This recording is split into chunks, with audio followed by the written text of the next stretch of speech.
बिस्मिल्लाहिर्रहमानिर्रहीम।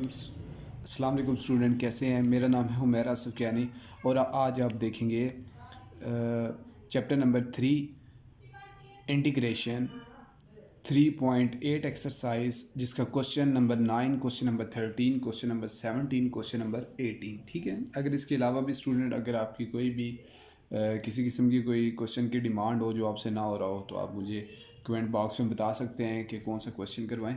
अदरवाइज़ मैंने पूरी कोशिश की है कि सारे क्वेश्चन, सारे कॉन्सेप्ट को जो है ना, वो जो सेम थे, अब वो तो करने की ज़रूरत नहीं है। तो इससे पहले वाली दो वीडियोज़ अगर आपने नहीं देखी तो वो आपने लाजमी देख लेनी है, जिसमें मैंने क्वेश्चन नंबर 1 से लेकर अप टू सोन क्वेश्चन नंबर 12 था। ठीक है जी। आज हम 9 से करेंगे, 8 तक जो है ना वो मैंने कर लिए थे। तो क्वेश्चन है जी हमारे पास 1/x dy/dx equal to 1/2 1 + y²। तो चलिए जी सोल्यूशन स्टार्ट करते हैं। तो आपने देखा था सबसे पहले आपने वैल्यू सेपरेट करनी होती हैं। तो यहाँ से 2 डिवाइड हो रहा है, मल्टीप्लाई करवा देते हैं, या फिर अगर आप इस वैल्यू को इधर भी रहने दें तो फिर भी इससे कोई फ़र्क नहीं पड़ता। तो 1 + y² सीधी वैल्यू जो है ना वो मल्टीप्लाई हो रही है, डिवाइड कर दें। dy और 1/2 x डिवाइड हो रहा है, मल्टीप्लाई कर दें, और dx डिवाइड हो रहा है, मल्टीप्लाई कर दें दूसरी साइड पे। ठीक है जी। अब आप इंटीग्रेट कर लें, 1/1 + y² dy 1/2 कांस्टेंट है, बाहर ही रहने दें, इंटीग्रेट ऑफ x। तो यहाँ से इंटीग्रेट करेंगे तो ये स्टूडेंट आपने याद होगा, आपने डेरिवेटिव पढ़ा था 1/1 + x², किसका? tan इनवर्स ऑफ x का। तो 1/1 + y² का इंटीग्रेशन है tan इनवर्स ऑफ y। ठीक है, ये एक दूसरे से अपोजिट है। 1/2 x क्या आ जाएगा? x²/2 पावर रूल लगेगा और प्लस c। तो tan inverse of y is equal to x², ये ब्रैकेट डाल देते हैं, x/4 + c/2। आपने याद रखना है c/2 भी इक्वल जो है ना वो c के ही है। तो यहाँ से tan इनवर्स उधर ले जाएं, y is equal to tan into x²/4 + c। ठीक है जी। तो इसके अलावा स्टूडेंट जो है ना वो आप अगर आंसर यहाँ तक ही रखें तो ठीक है ये। ठीक है जी। तो ये था जी स्टूडेंट क्वेश्चन नंबर 9 का सॉल्यूशन। अब क्वेश्चन नंबर 13 स्टार्ट करते हैं। क्वेश्चन नंबर 13 है आपके पास, यहाँ से secant² x tan y plus secant² y tan x dy। ठीक है। तो यहाँ से स्टूडेंट आपने क्या करना है, डायरेक्टली जो डी एक्स वाली सारी वैल्यू है, ये प्लस है तो उस साइड पे ले जाएं, क्योंकि हमने पहले वैल्यू सेपरेट करनी होती हैं। secant² y tan x dy, इसको तो ले जाएं तो minus secant² x tan y dx। ठीक है। अब स्टूडेंट आपने क्या करना है कि जो tan y वाली वैल्यूज़ हैं या secant² y वाली वैल्यूज़ हैं वो आपने इकट्ठी कर लेनी है। तो x वाली अलग दूसरी साइड पे ले जानी, जहाँ पर dx है। तो ये tan y मल्टीप्लाई होता है, डिवाइड कर दिया है, और dy इज इक्वल टू, यहाँ पर आपने secant² x अवर tan x into dx। Student आप ना ये सारी वैल्यूज़ और इसको कैसे सॉल्व करना है ये आपने सारा देख लिया था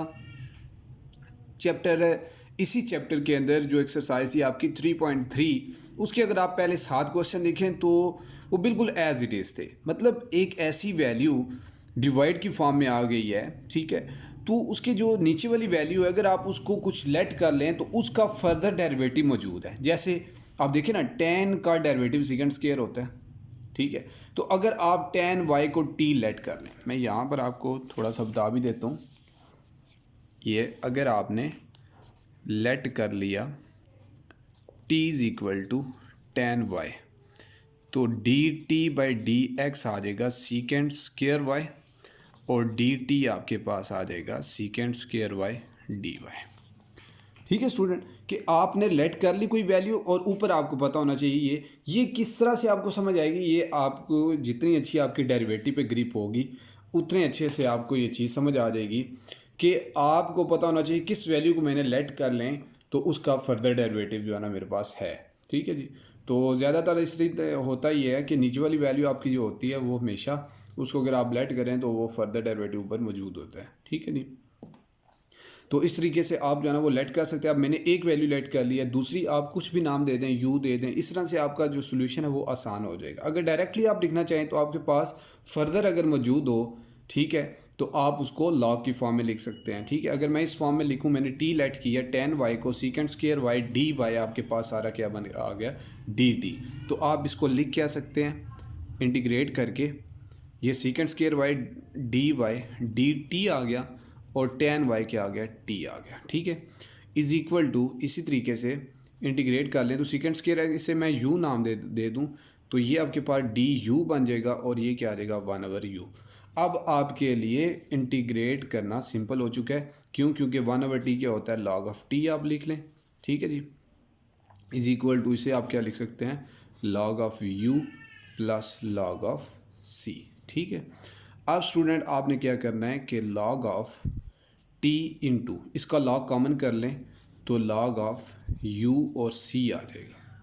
ठीक है, अब लॉग टी आपने क्या लेट किया था 10y, तो यहाँ पर आप टी की वैल्यू पुट कर दें।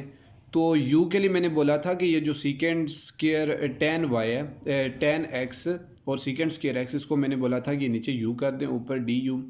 तो इस जगह पे आप क्या लिख सकते हैं कि 10u और साथ डॉट सी। ठीक है जी, तो इस तरीके से आप अपना सॉल्यूशन बना सकते हैं। और दूसरा ये था कि यहाँ पर एक और हमारी मिस्टेक छोटी सी हो चुकी है। क्यों? क्योंकि ये हमारे पास क्या था नेगेटिव साइन फिर मैंने नहीं लिखा, तो ये नेगेटिव साइन, ये नेगेटिव साइन, और अगर फिर ये नेगेटिव साइन है तो ये माइनस में आ जाएगा। ठीक है जी, तो जब माइनस में आएगा तो ये वैल्यू आपकी उधर चली जाएगी, तो यहाँ से मैं क्रॉस कर देता हूँ। ठीक है, तो ये नेगेटिव है तो इसको मैं इधर ले जाता हूँ, पॉजिटिव हो जाएगा। तो ये देखें लॉग ऑफ टी, ये देखें यहाँ से ये नेगेटिव लॉग ऑफ यू, तो ये उधर जाएगा प्लस हो जाएगा, plus log of U is equal to log of C. ठीक है, अब स्टूडेंट आपने क्या करना है, यहाँ से लॉग कॉमन ले लें, T U is equal to log of C. तो ये देखिए लॉग और लॉग आपस में कैंसिल हो जाएंगे। ठीक है, टी की वैल्यू 10y और u की वैल्यू 10 ऑफ x। ठीक है जी, इज़ इक्वल टू सी। तो ये था स्टूडेंट आपके पास क्वेश्चन नंबर 13 का सॉल्यूशन। अच्छा स्टूडेंट, क्वेश्चन नंबर 17 स्टार्ट करते हैं।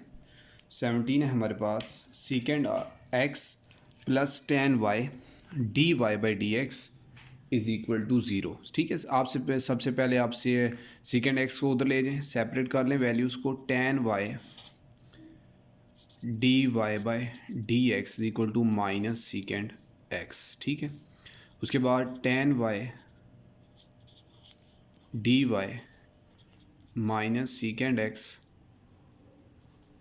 D x. ठीक है, अब स्टूडेंट आप इस तरह करें कि ये 10y को चेंज कर लें sine Y over cos Y D Y और minus second of X D x. ठीक है जी, अब क्योंकि मैंने tan को इसलिए चेंज किया है साइन ओवर कॉस की फॉर्म में क्योंकि मेरे पास tan का इंटीग्रेशन नहीं होता। ठीक है जी, और यहाँ से नेगेटिव साइन आप उधर ले जाएं क्योंकि इसकी आपको ज़रूरत इसलिए पड़ेगी क्योंकि sine of y over cos y d y second of x d x. ठीक है जी, अब आप इंटीग्रेट कर लें। ये मैंने नेगेटिव साइन इसलिए लेकर गया हूँ, या फिर नेगेटिव साइन से आप दोनों साइडों पे -1 से मल्टीप्लाई कर दें तो फिर भी ज़ाहिर है नेगेटिव साइन उधर आ जाएगा, यहाँ पर ख़त्म हो जाएगा। ठीक है, उसकी रीज़न सेकेंड के साथ हमें चाहिए नहीं। क्यों? क्योंकि यहाँ पर मैंने आपको पीछे भी जो क्वेश्चन किया, क्वेश्चन नंबर 13, उसमें आपने देखा था कि जो कॉज ऑफ वाई को अगर हम लेट कर लें वाई, या टी लेट कर लें, यू लेट कर लें, तो इसका फर्दर मौजूद है, लेकिन उसके साथ नेगेटिव आता है। क्यों? क्योंकि कॉस का डेरिवेटिव क्या होता है? Minus sine of y. तो फर्दर डेरिवेटिव मौजूद है, तो आप इसको डायरेक्टली क्या लिख सकते हैं, जिसका फर्दर वैल्यू ऊपर मौजूद हो, जिस तरह वो पीछे हमने टी पहले लेट किया फिर लॉग ऑफ की फॉर्म में लिखा, तो आप डायरेक्टली लॉग ऑफ की फॉर्म में लिख सकते हैं कि log of cos of y. और यहाँ पर आपके पास क्या आ जाएगा?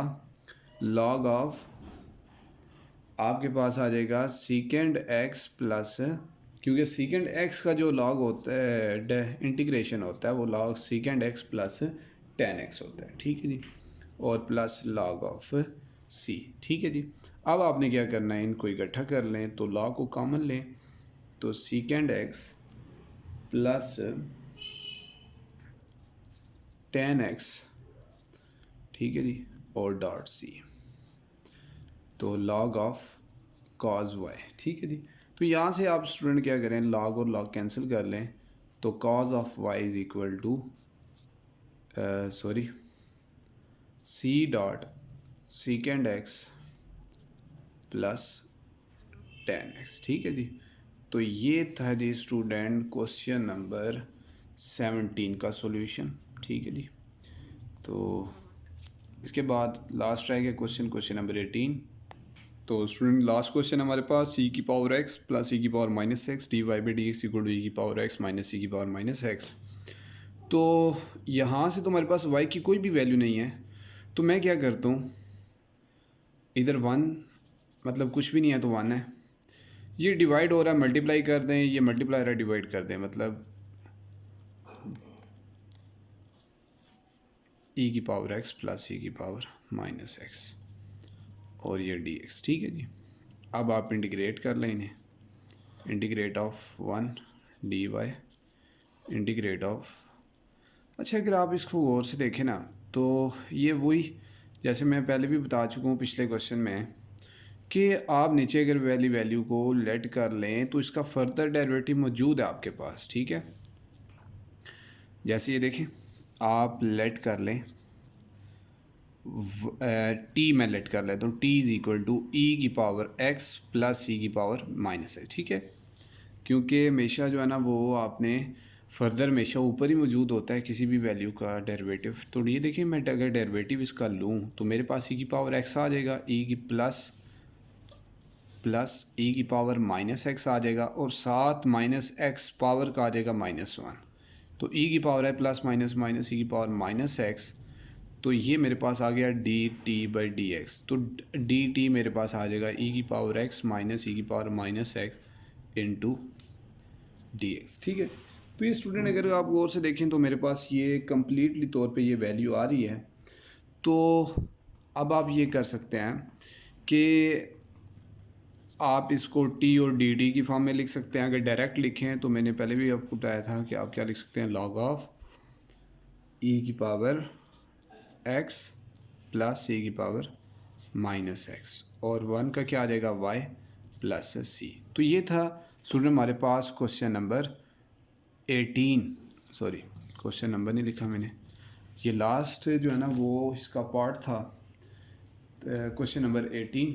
आगे भी हैं, थ्योरेटिकल हैं, लेकिन वो आपके इस बार इसका इस साल का जो स्मार्ट सिलेबस है उसके मुताबिक वो नहीं है अभी फ़िलहाल, ठीक है, इस सिलेबस के अंदर, तो इस वजह से मैं अभी उन्हें नहीं कर रहा। लेकिन अगर किसी स्टूडेंट की डिमांड हुई तो मैंने आपको पहले बताया कि किसी भी क्वेश्चन किसी भी तरह की जो है ना वो आपको हेल्प चाहिए हो तो आप जो है ना वो कमेंट कर सकते हैं मुझसे यूट्यूब पे। मैं ज़रूर इंशाल्लाह आपके कमेंट भी चेक करूँगा, और उसमें अगर कोई किसी किस्म की जो है ना आपने कोई क्वेश्चन मुझे बोला तो मैं ज़रूर करूँगा। लेकिन अभी तक जो स्मार्ट सिलेबस है वो ओवरऑल सब बोर्ड्स का यही है, तो इस वजह से हमारी तो जो एक्सेस है वो पाकिस्तान के बच्चों तक है, ठीक है जी। हाँ, तो इस वजह से आपने देख लेना, फिर भी कोई कन्फ्यूजन हो, कोई मिस्टेक छोटी मोटी आती है तो उसको कोशिश करते हैं ठीक करने की, लेकिन अगर फिर भी कोई ऐसी मिस्टेक जो हमें नहीं पता चलती तो उसके लिए हम माज़रत हुए हैं आपसे। तो मैं उम्मीद करता हूँ कि आपको मेरे लेक्चर पसंद आ रहे होंगे, तो इंशाल्लाह आपसे नेक्स्ट लेक्चर में मुलाकात होगी। अल्लाह हाफिज़।